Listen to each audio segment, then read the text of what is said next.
Kumusta mga kaboxing? This is Boy Kalawang TV. So 3 araw na lang po mga idol, magaganap na ang rematch nila WBC World Minimum Weight Champion Melvin Jerusalem at ng Hapon na si Yuday Sigioka ngayong darating na March 30 sa Nagoya, Japan, dahil dedepensahan nga po ng ating kababayan na si Melvin Jerusalem ang kanyang WBC 105 belt laban sa dating tinalo na niya na si former WBC World Minimum Weight Champion Yuday Sigioka ng bansang Japan. At kahapon naman po mga idol, naganap ang public workout ng ating Pinoy na kababayang boksingero na si Melvin Jerusalem sa bansang Japan, at nakapanayam nga po ito ng mga Japanese media kung anong paghahanda ni Melvin Jerusalem sa kanilang mangyayaring pangalawang pagtotoo sa ibabaw ng lona nitong Hapon na si Yuday Sigioka. At dito mga idol, sumagot nga po ang ating kababayan at sinabi nito na hindi po daw nila minamaliit ang Hapon na si Yuday Sigioka, na hindi porket tinalo na po daw niya ito dati ay madali na lang din po niya itong tatalunin sa pangalawang mangyayaring laban nila,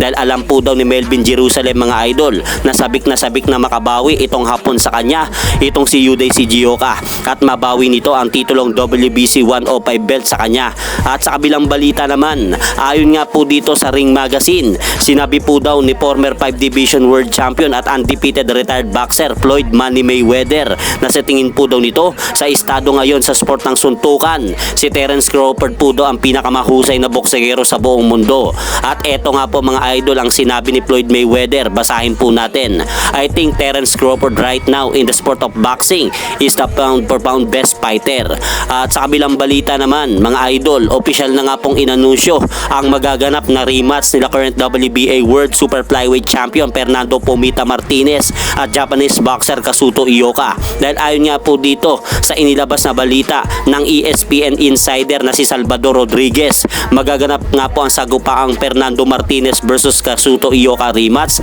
sa darating na buwan ng Mayo 11 sa bansang Japan. Dahil kung matatandaan po natin mga idol, matagal na sanang naganap ang rematch ng dalawang ito kung hindi lang po sana nagkasakit itong Argentinian boxer na si Fernando Martinez sa kanilang magaganap na weigh-in ni Kazuto Ioka. At hanggang dito na lang po muna ang aking update sa mga aganapan sa mundo ng boxing. At syempre mga idol, huwag nyo rin pong kalimutan, pakisuportahan nyo naman po muna ang ating munting channel. Maraming salamat po.